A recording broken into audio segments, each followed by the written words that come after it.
You are listening to Sex Afflictions and Porn Addictions, and I am your host, Craig Pera from themindfulhabit.com, the founder of the Mindful Habit System to create healthy habits and live a great life. I'm also the leader of a tribe of incredible men and women who have chosen to use this crisis to transform into the best versions of themselves. My work puts me in touch with amazing people. I've worked with clients in 27 different countries, every religious background, not every, but so many different cultural backgrounds. It has been truly, truly, truly a gift to connect with men who've made terrible mistakes and caused tremendous pain, and their partners who want to grow and heal, right? And the partners want to move forward from this betrayal trauma. And you've heard me talk about betrayal trauma in the past. And if you haven't, I highly recommend my podcast with a licensed therapist, trauma expert, Sandy Joy. Seriously, it is so, and the reason why I want to keep talking about it, because it's a thing, but it's been such an important part of my journey in putting myself in Michelle's shoes, right? Trying to understand as best I can how my actions made her feel. And one of my clients' wives wrote a story that I'm going to share with you today. And it is so beautiful. When I first read it, you know me, I got tears in my eyes. It just really, really connected. And I felt like the imagery in the story helped me connect even deeper with what Michelle felt. And that's critical for you brothers to really understand. And listen, it's hard, right? We have different belief systems around sex. We are programmed very differently. The notion of porn being cheating, until you get caught, it's not something that crosses your mind. And instead of arguing over whether it's not or cheating, I think the better value is trying to understand why the person you love feels that way, right? Because underneath that declaration that makes you feel so bad about yourself are her belief systems around sex and around intimacy, and you guys understanding what those are and where there's union, where there's accord, and where there are differences is critical to moving forward. And, it's just empathy is so important for obvious reasons, and it is learned. It's learned. I often say that my guys start their journey of empathy and understanding by first connecting with their pain and their wounds and their unmet needs, their reasons for the compartmentalization, the lying, the double life, the self-destructive behavior, right? There's needs that aren't being met. And so it's hard to empathize. Look at the mess that we've made. And so and for you, brother, this story is for you to listen and try to understand and open your heart and try to connect with how the person you love, that you may have fathered children with, that you have lived together chosen to live together with for a considerable period of time, is hurt and is in a lot of pain. And understanding that hurt and pain is critical to moving forward. So I hope that this story helps you do that better.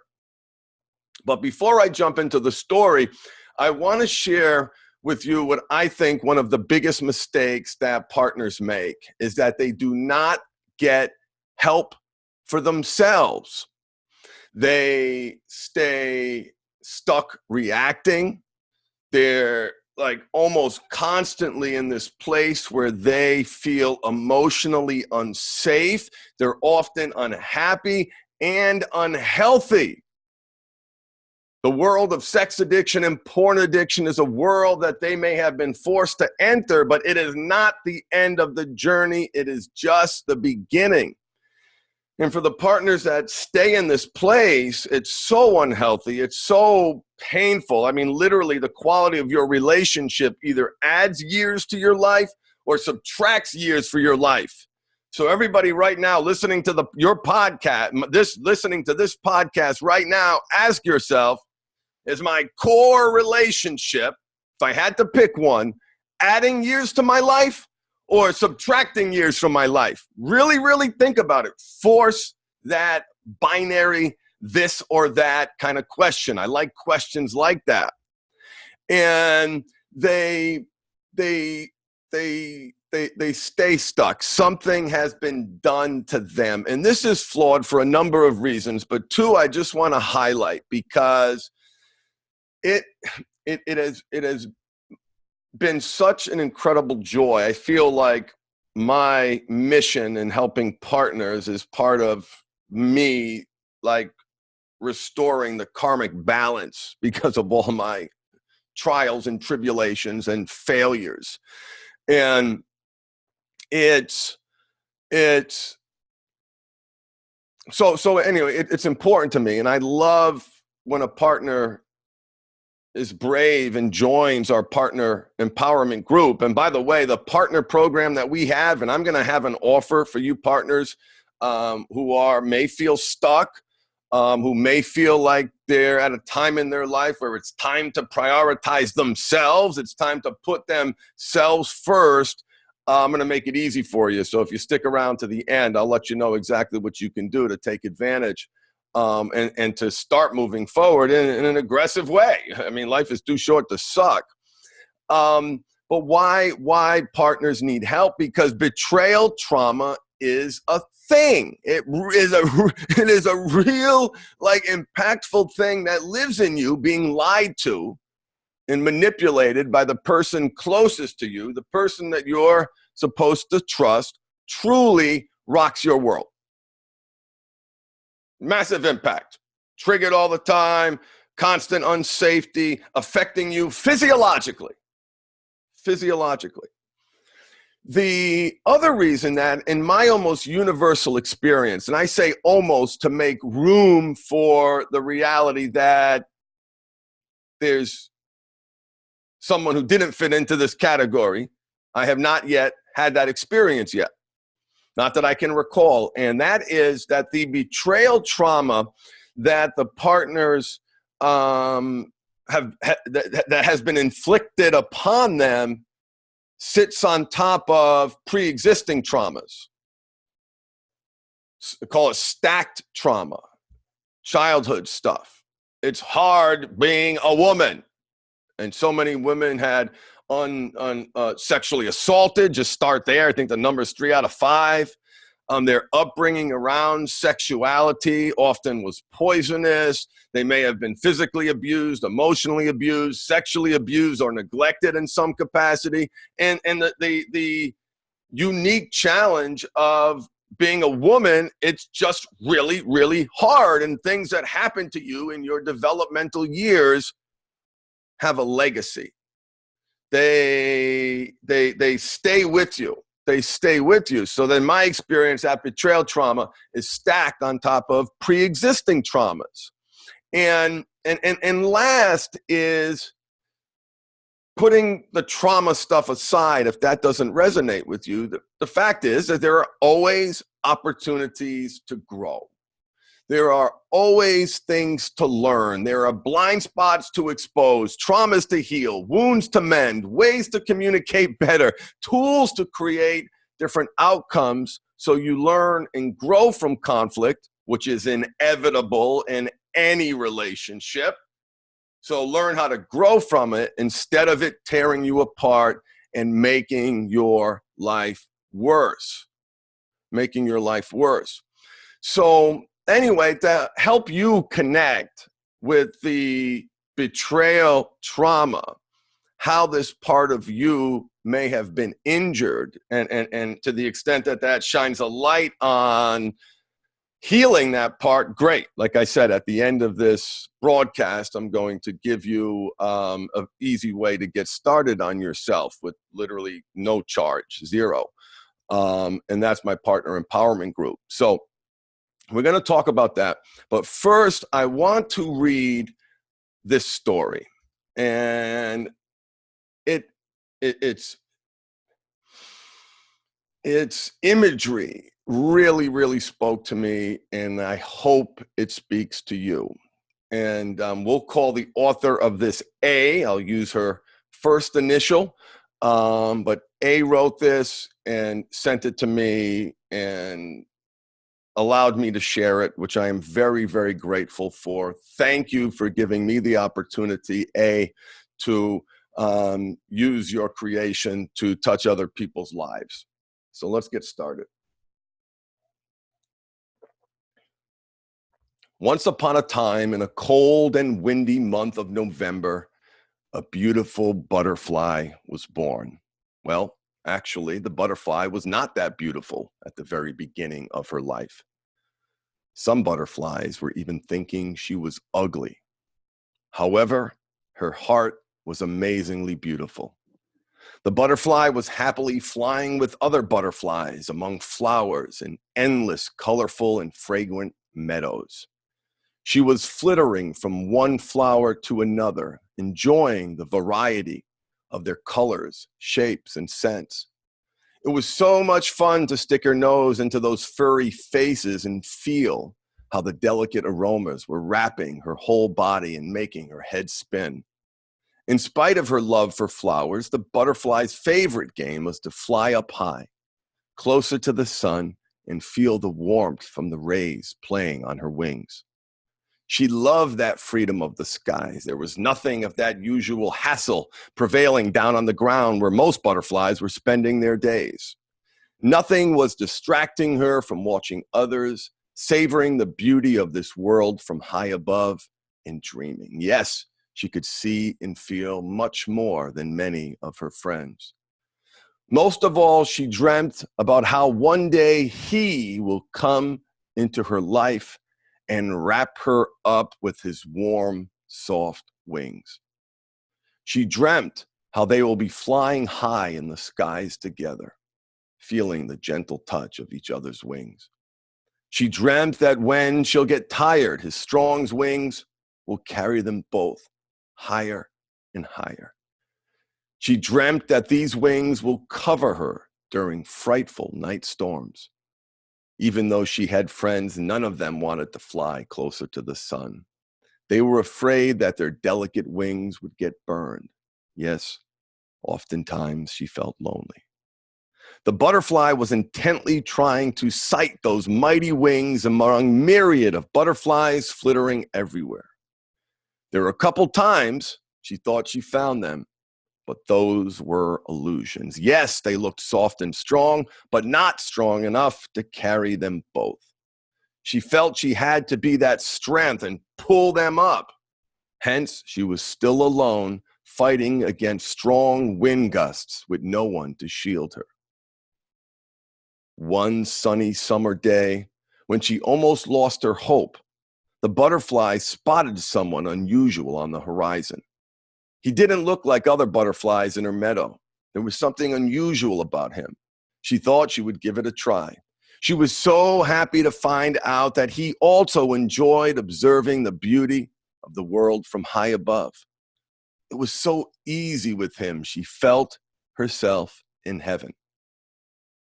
She noticed that when they were together, other butterflies were looking at them.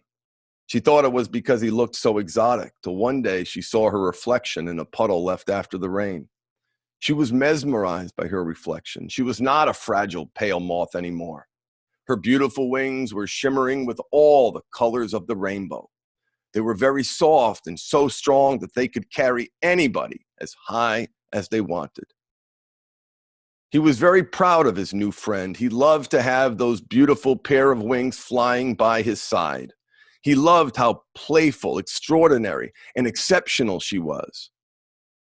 One thing bothered him. He felt his wings were not as strong as hers. He was afraid that one day she might fly higher than he. Despite all of his love for her, he felt it easier with other butterflies who were flying very low above the ground. They were happy with their daily provision from fallen flowers and had no desire to break through towards the sun. Moreover, altogether, they were laughing at our butterfly and judging her. He enjoyed a feeling of superiority and freedom with them. Thus, he started secretly escaping down more often to feed his ego and hide from his fears. One day, she noticed it was difficult for her to fly. In the mirror of her pool, she spotted some dirt on her wings. Where could it be from? She was never so close to the ground to get soiled. The only thing her wings were touching were his wings. The discovery she made was devastating. Her beloved one traded clear blue sky for dirt. He betrayed their love, their dreams, and their future. She was in despair. She couldn't discern the beauty of the world anymore. It dimmed. Her hopes crumbled. That lump of dirt was so heavy that it broke her wing and she crashed. She was crawling alone in the darkness and mud. She was gasping because there was not enough air in the chasm she fell into. She was shivering because it was extremely cold, and no one could warm up her freezing body. Huge tears were rolling down from her eyes. She couldn't fly anymore. Peacefully resting on your palm, she trusts you. Don't break her beautiful and fragile wings with a careless movement. Without wings, she will be no more. So that's one that you might want to give a couple of listens to, because that reflects a very, very difficult journey of infidelity, pain, and betrayal. And when I read it, the imagery of the happy butterfly reminds me of my wife. Anybody who knows her knows how positive she is and how wonderful she is and how thoughtful she is. I'm just so amazingly blessed. And I shit on that, shit on that. And because of my frail, fragile ego, it wasn't easy for me to empathize. And I continue to learn, I continue to grow, I continue to understand, and I'm so blessed to be able to work with partners who are sharing their deepest wounds and their vulnerabilities and their fears with Michelle and I. Michelle and I run one of the group calls in the Partner Empowerment Group. That's the program for partners. And Sandy Joy, betrayal trauma expert, licensed therapist who coaches for me, runs the other call. So there's this really powerful split between Sandy, who left her husband, and Michelle and I, who have stayed together. And that split really just forces some of the very, very difficult issues. So I just want to say, brother, listen, listen, do everything you can to try to put yourself in her shoes. The deeper you connect, the more you can feel and connect with the pain you caused, the better this is going to be for you, because it's a reflection of your emotional intelligence, your self-awareness, and how you impact others, right? And your most intimate, close of relationships. It is a massive, massive blind spot when you look at your life as a whole. I mean, boom, this major part is profoundly broken. And if you're a partner and you're listening, I hope that listening to that story helped you connect with your feelings, which are often so either repressed or so angry, not much in between. And this helps expose the wound that needs to be healed, expose the wound that needs to be healed. And when you've got compulsive sexual behavior in a relationship, my experience is you, the partner, can really make your life better by understanding some very important concepts and targeting those wounds and healing from them instead of repressing them and stuffing them down and trying to get on with your day, or maybe even consuming yourself with all the resources on the internet, and not all of it good and not all of it accurate, not all of it helping you. So find what works. Find what works. And if you connect with me, Michelle, or Sandy, and this approach, go to my website, www.themindfulhabit.com. Click on Get Help. And underneath that menu, you'll find the Partner Empowerment Group. It says Partner Group Coaching. So you click on Get Help Now, and then click on Partner Group Coaching. And the way we've structured it, it's automatic on the website. The first month is free. The first month is free. If your husband ends up signing up for one of my groups, I waive tuition for 3 months. But if he doesn't sign up, and listen, this is that we call it the Partner Empowerment Group, because it is designed to help you heal and help you move forward. If he decides to catch up and work on himself, and you see that he can transform into the man that you want him to be, then we got a win-win. But it's a win-win regardless, because this program is designed to move you forward, to help you navigate this very difficult, bumpy terrain, and to provide you with a community. Like you feel so alone. Like, I promise you, there's so many women who know exactly what you're going through, who, when you say something, they don't even have to like respond. It's just, yeah, I know. And so we built that community for you, and it's so awesome seeing these brave, strong women supporting each other, nurturing each other, and helping them move forward. So if you're interested in that journey, go to the website, www.themindfulhabit.com. Let me know what you think about this poem. Leave me a comment down below if you're watching this on YouTube, or email support@themindfulhabit.com with any of your thoughts and comments. We are working on building a part 2. Right? That butterfly does not stay down. That butterfly does not stay grounded. That is not how this story ends. I guarantee that. I know enough about this person that they are a survivor in ways that most of us, quite frankly, can't even fathom. And I feel so blessed and privileged to be part of her journey. And her man is lowering the walls, understanding the compartmentalization, the role that insignificance/significance plays in his life, the needs that the behavior was meeting, and how to meet those needs in a healthy way. He's got the shovel out, digging in deep. So that story is going to have